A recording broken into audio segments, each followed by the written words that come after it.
Wondering why I was lacking some pressure. The line in my upholstery floor is kinked up a little bit.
So far so good.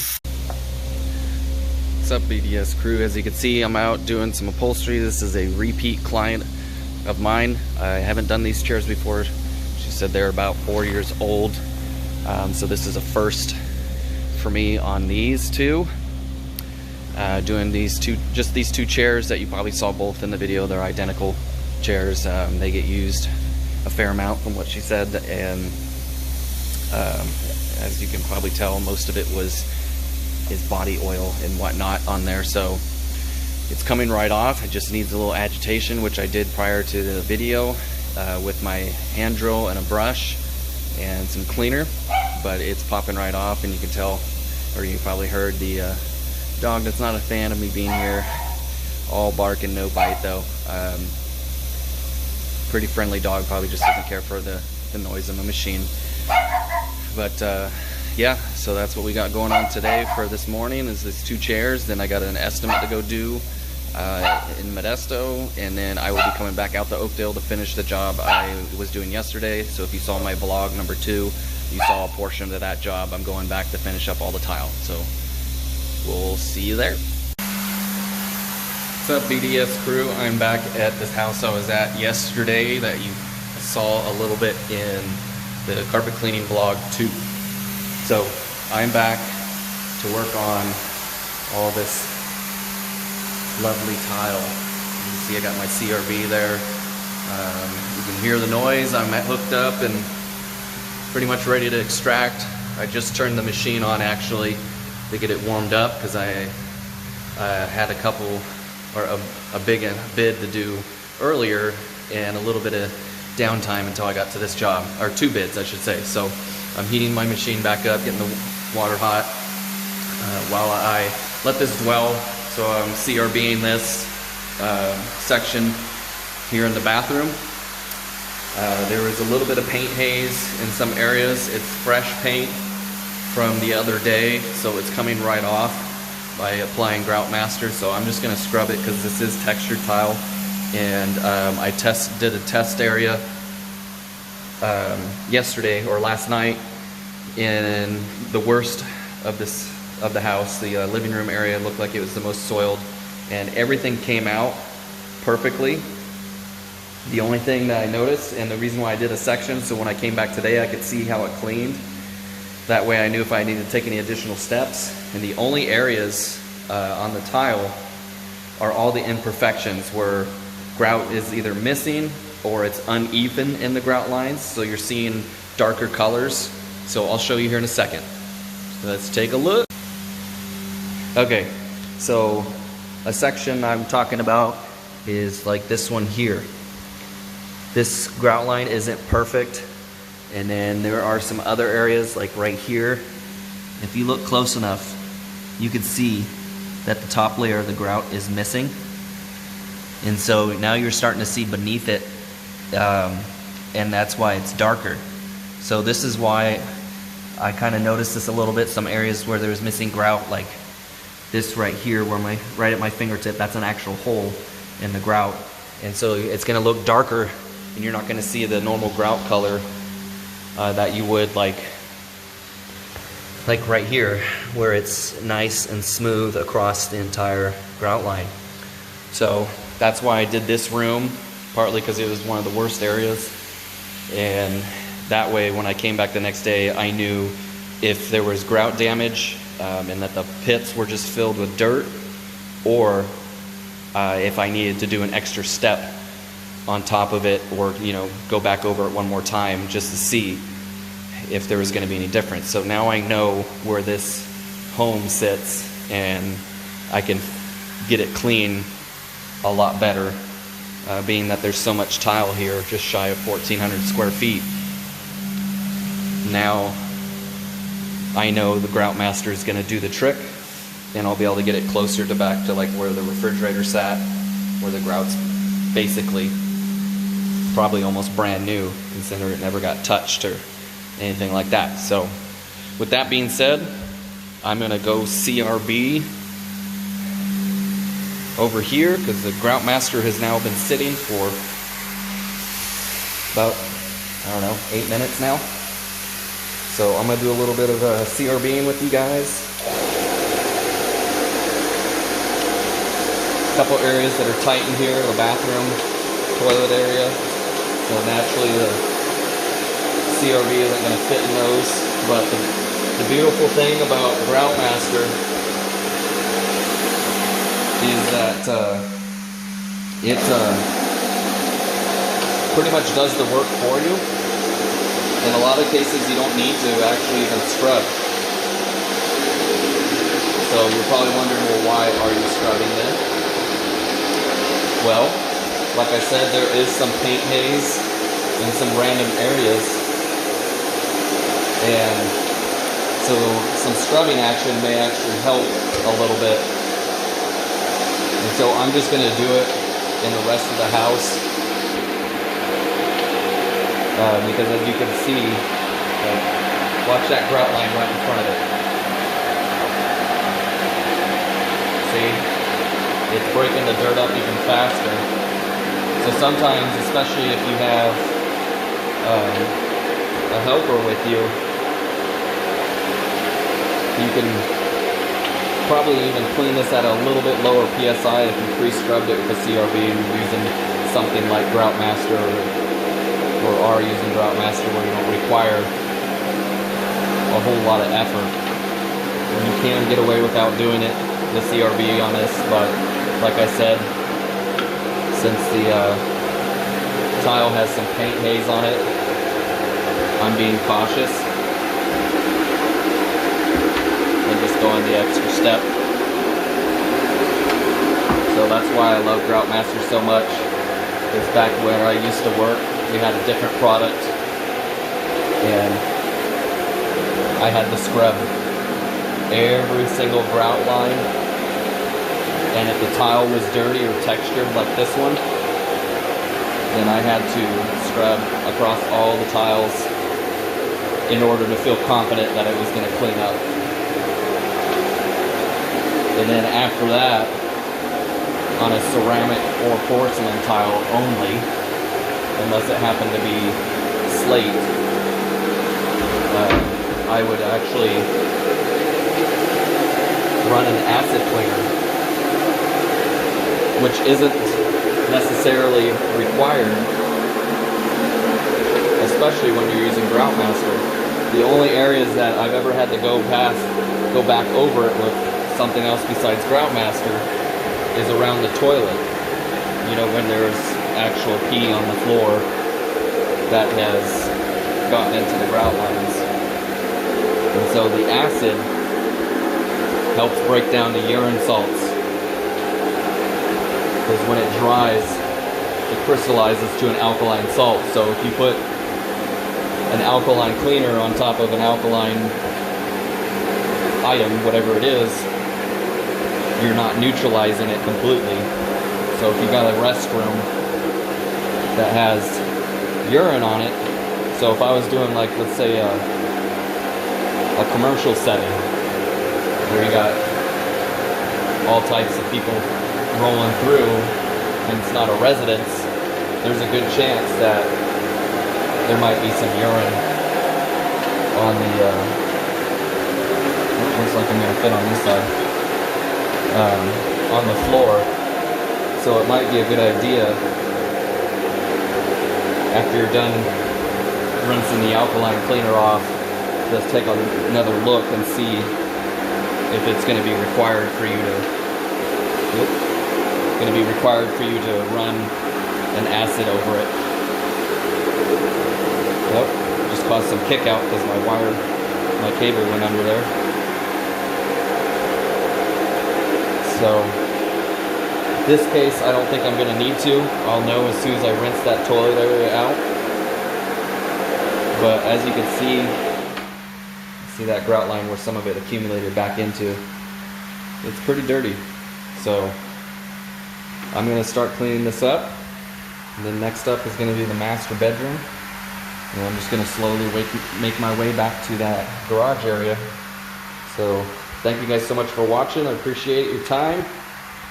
I'll be connecting this video together, a couple other pieces, so you guys can hopefully enjoy this as well. So thank you guys. CRV fun.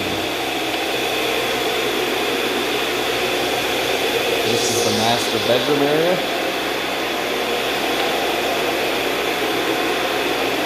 The earliest section of it is the entry, leading, of course, straight to the bathroom. Once you start getting over to the left side of the room, the grout slowly lightens a little bit. But the top of the tile is definitely still dirty. So they still need some love.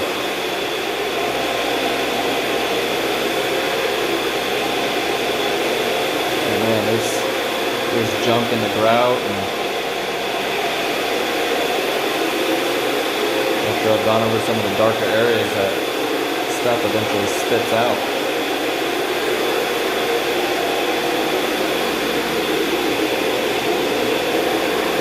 We did have some pets in the house. If you watched my previous vlog, I believe I mentioned it, because there was a couple spots on the carpet.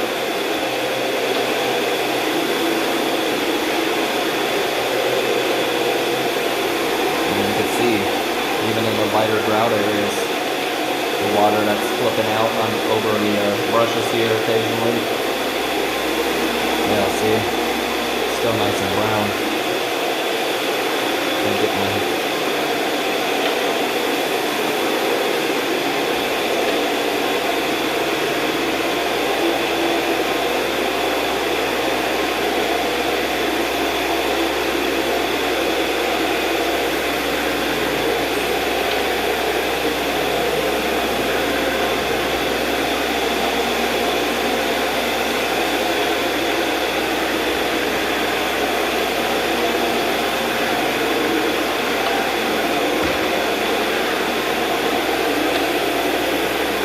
Okay, gotta stop for a quick second.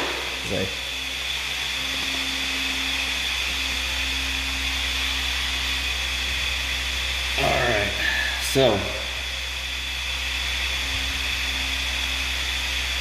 this grout line right here where I got my rag, it dips down. So the cleaner is starting to run towards the baseboard. Now, where this cleaner doesn't do any real damage to the baseboard, but this baseboard is pretty basic stuff, so it can damage fairly easily with the right amount of moisture. So I stuffed my rag right there, so if any other little runoff is going to make its way that direction before I can rinse it, it'll get absorbed into that rag for now. So even got to watch right here just to be sure that it's not the same across the whole thing. You can kind of see some of the moisture right there. So I'm going to stop again and take that rag and soak up some of this over here, because it's not running into it like it was over there. But again, I mean, look, Grout Mister is the best. Look at that, it came right off. I mean, so I'm still gonna leave my rag right there because I can see it running towards it. So I don't want it to get under the baseboard, because these baseboards aren't sealed. So the moisture is gonna go right under it. So this helps me be cautious,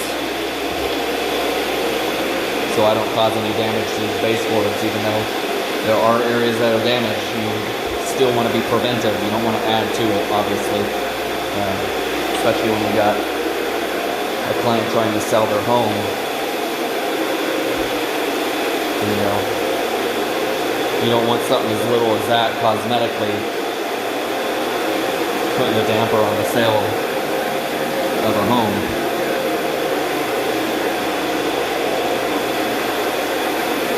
Because knowing my luck, something as little as that would cost them the sale of the home. So I'm just being overly cautious and watching for certain areas of the tile that may have uneven surfaces, leading to the cleaner making its way over to an area where I can't stop it unless I put something there. So that's why I stuck my rag there, because that's the only spot right there that seems to be uneven.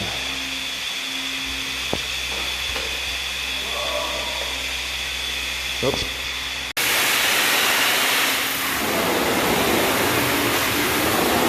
Right, BDS crew, here we go on the rinse of the master bedroom. All that dirt.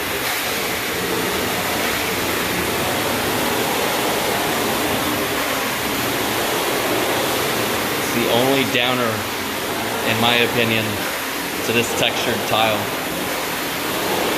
is now the top of the surface gets a lot of dirt stuck to it and seems to be more visual than a flat, even tile. I mean, I like the way a lot of them look, especially travertine and whatnot, but if it's got a lot of pits, you're gonna see all the dirt over some time. So your maintenance needs to be stepped up a little bit. You know, so either cleaning the floor yourself or periodically having it professionally done just to ensure that you're keeping it protected with sealer and longevity of the tile in good shape.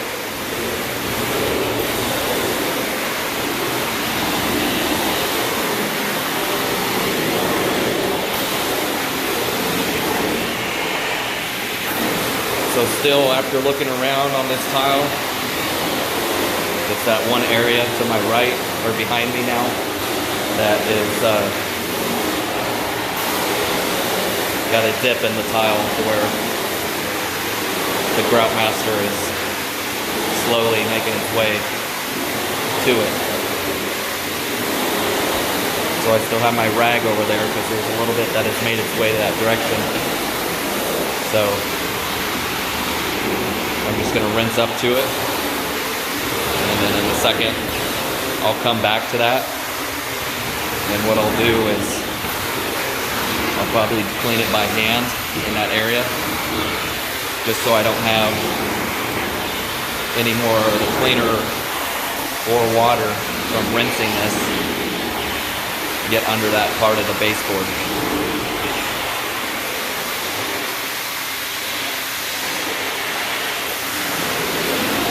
I'm just being overly cautious,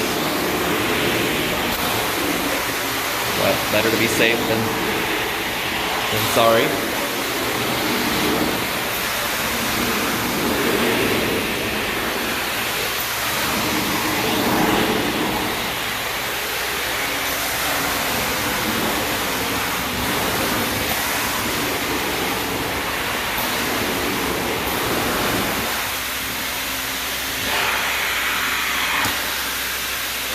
Got that little piece.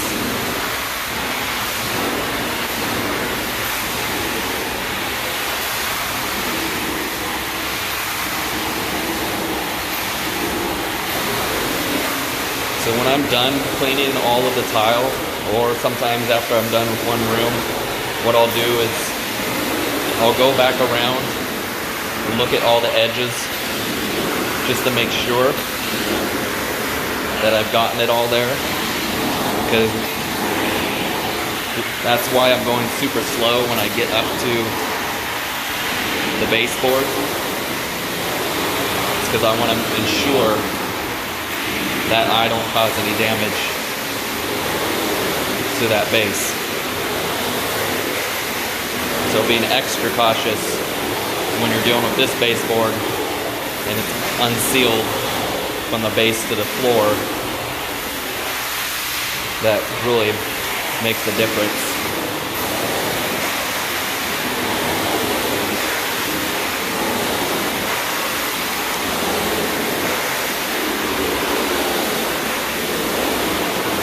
So if you're trying to get in the tile cleaning,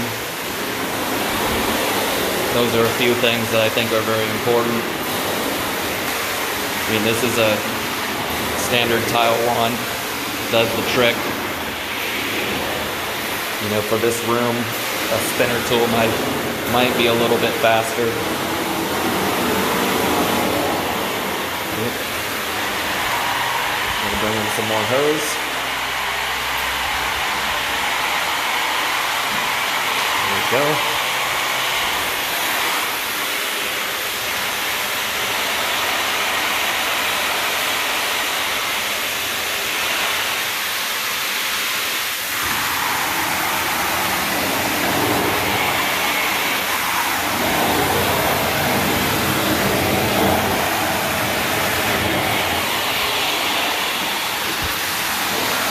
And the other thing with these tools, the only real time that I'm always pulling the trigger on my way back like that is if I'm out in the open section, not right next to the wall. And the reason being, unless you get the exact sweet spot where this sits, which is hard to do perfectly, like see right there, less is going to pop out because those bristles are flatter on the floor. But if I do that, you start to hear that vacuum, and I pull back, I'm going to get more spraying out the sides because this wand has 4 jets. So going forward, you're kind of pushing down a little bit on the floor, so the suction is stronger. So therefore, as long as you're pushing at the right angle with your arm, you won't get a lot of overspray coming out the side. Therefore, you will be okay near baseboards, but you still want to go a little slow around those sections just to be safe.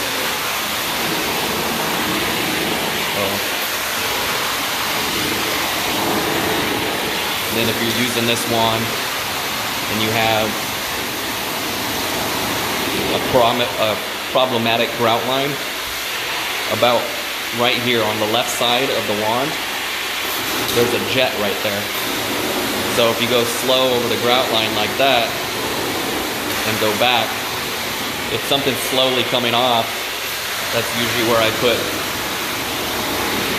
the wand at, so I can get a little more pressure to that grout line.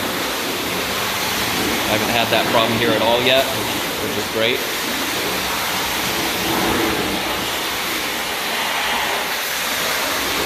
But that's something I've done if you're working with this wand. If you have a spinner, you're more likely probably not going to have to worry about that so much. But even so, if it does become a problem with a spinner tool, you got the 2 jets spinning around at a crazy fast pace with the roughly 1000 psi. So what you could do is just put it where the jets are spinning over the grout line, and that usually takes care of the problem too.